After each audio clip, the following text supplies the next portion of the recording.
everyone, I'm Kecia Healy with the Car Seat Pros. I'm a child passenger safety technician instructor with over 20 years of experience in the field, and I get a lot of questions about the difference between the SlimFit3 LX, which is the ultra narrow model, and the original Graco SlimFit. So we've made a video to clarify what the differences are, if any. We have here actually the original Graco SlimFit3 LX and the new updated side impact compliant Graco SlimFit3 LX. So I'm going to talk about the differences, how they're similar, how they're different, and if you're interested in a comparison of the SlimFit3 LX versus the original SlimFit, just hang on because I'll get to that next.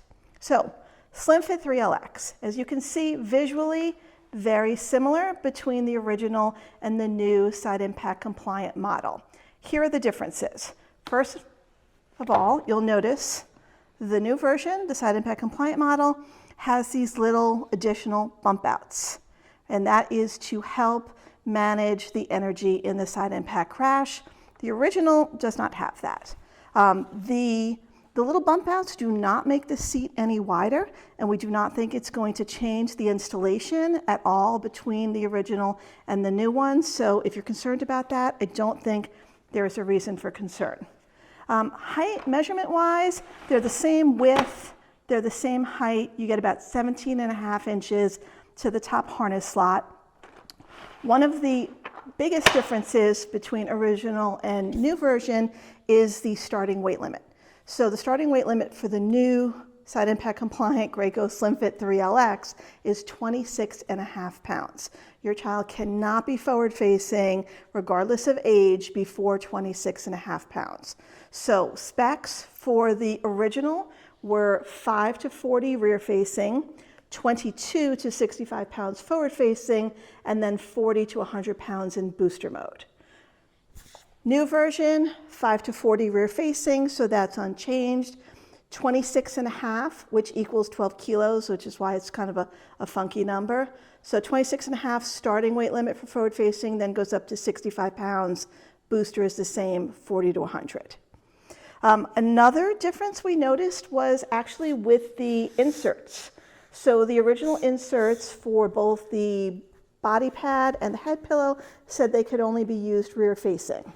The new one says only for children less than 20 pounds. So obviously those kids are still rear facing, but you've got to remove this and this and this. Sorry, it's all one piece. By the time your kid hits 20 pounds. The harness strap covers also a slight difference. The original one said they were mandatory forward facing for children who weighed less than 25 pounds. That restriction is gone on the new one because guess what? You can't forward face at less than 25 pounds anyway. So now the new ones have no restrictions. You can use the harness pad covers or not. It's optional, your discretion. I will point out that both the old one and the new one, here, let me loosen the harness strap cover so I can pull this out a little bit. They both have a grippy background on the back, which some kids might not enjoy, but again, completely optional now on the new model. So if it bothers your kid, just take it off.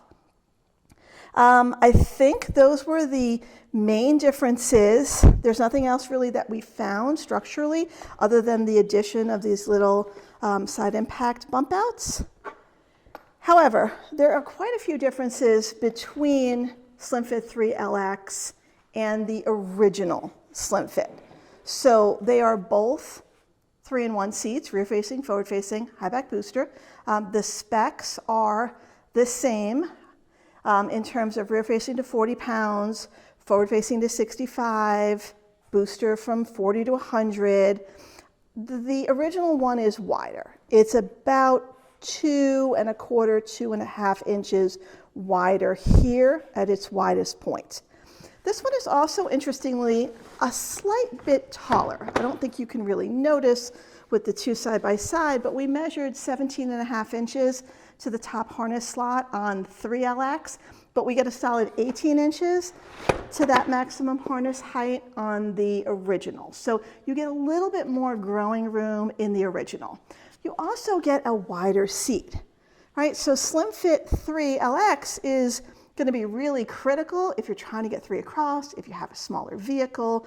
But if you don't need an ultra narrow seat, you're going to wind up with more room eventually as your kid gets older and bigger with the original model. And a little bit more height room. Now, one of the other differences is that this one has cup holders that are, there's a little button here, let's see if I can grab it. The cup holders just pop out. Yeah, I'm gonna struggle to get that, so I'm gonna stop.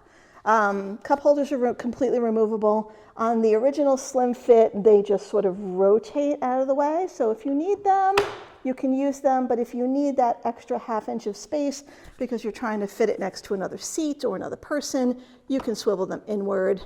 They're not really useful as a cup holder when you do that, but it takes up a little bit less room.